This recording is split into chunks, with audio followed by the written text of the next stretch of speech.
They say land holds memory, every acre, every tree, every blade of grass tells a story of who came before, of sweat poured into the soil, of families raised and dreams protected. But some people, blinded by greed, see land as nothing more than dollar signs. This is the story of how a black man was underestimated, mistreated, and nearly stripped of his family's legacy by a powerful developer, only for the tables to turn in the most unexpected way. For generations, the Johnson family had owned a quiet stretch of farmland just outside the city. It wasn't flashy, it wasn't prime real estate back then. But to Henry Johnson, a man in his late 40s, that land was sacred. It was the very ground his grandfather had tilled with bare hands after scraping together enough money to buy freedom from debt.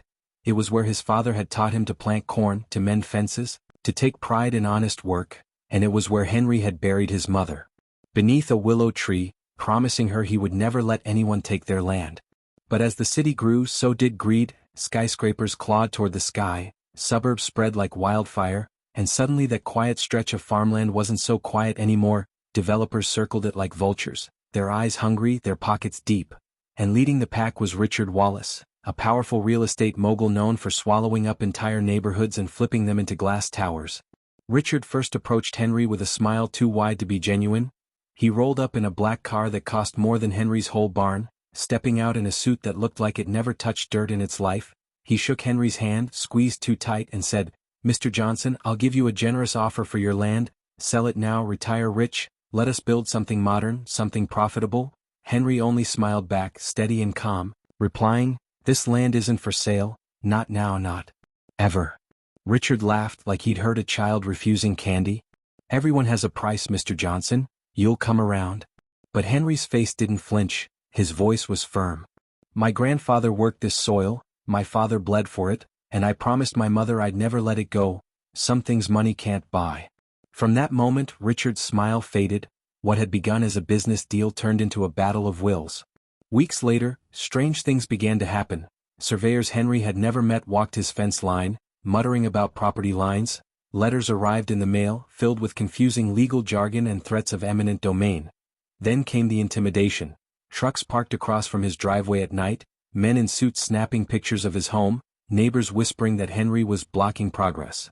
Richard was turning the screws, confident the pressure would break Henry down. After all, who was Henry?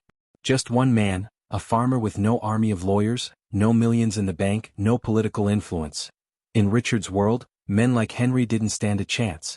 But what Richard didn't know was that Henry had been underestimated his whole life, told he wouldn't finish school, told he wouldn't keep the farm afloat, told he wouldn't survive the storms that wiped out half his crops.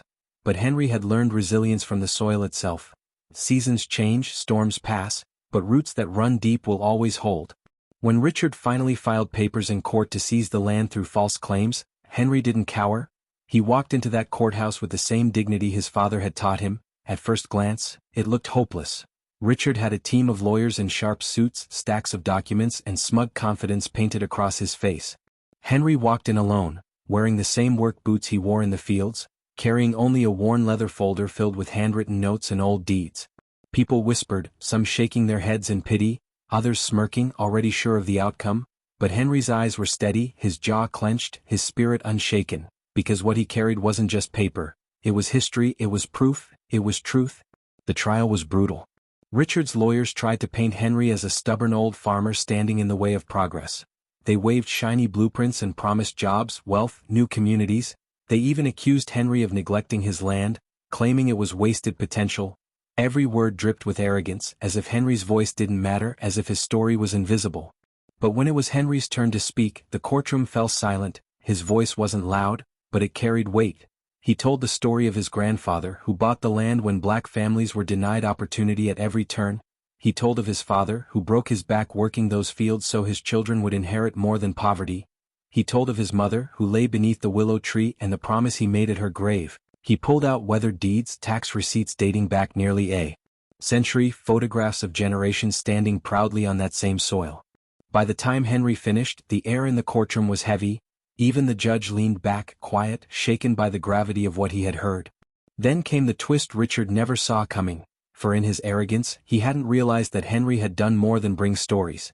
He had brought allies. A local historian had verified the family's ownership through public records. A professor had documented the land as one of the few remaining black-owned farms from Reconstruction-era purchases. Even neighbors who once doubted Henry now stood in court to testify to his stewardship of the land. Piece by piece, Richard's empire of lies crumbled, and when the final gavel fell, the verdict was clear. The land was Henry's, untouchable, protected under historic preservation. Richard's face turned pale, his jaw tight with rage. Everything he had schemed for, everything he had manipulated, vanished in a single ruling.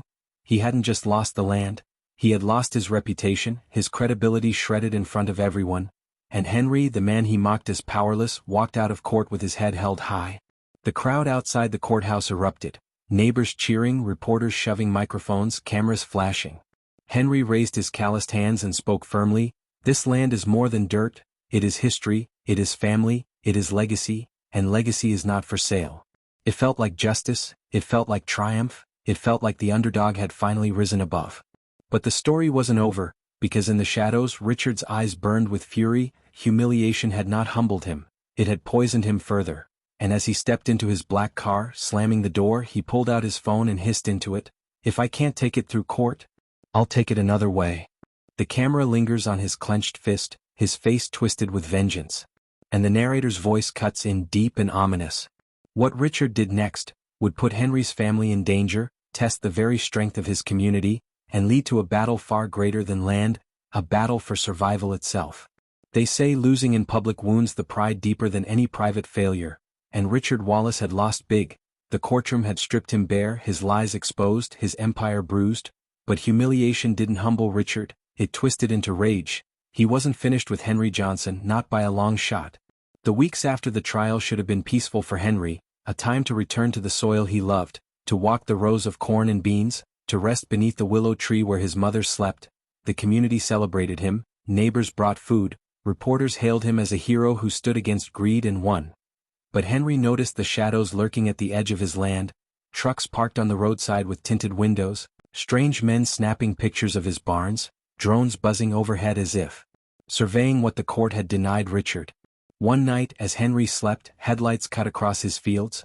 He woke to the crackling sound of fire. His old barn was in flames, the wooden beams collapsing in orange fury. Henry and his sons rushed out with buckets, the neighbors came running, but by dawn nothing remained but ash and twisted iron.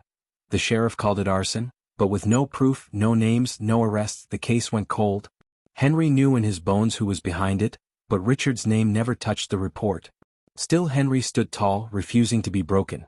He rebuilt the barn with the help of his community, neighbors hammering nails side by side, children carrying boards, women cooking meals for the workers. And when the new barn rose stronger than before, Henry looked to the sky and whispered, "Mama, they won't take what you left me, not while I draw breath."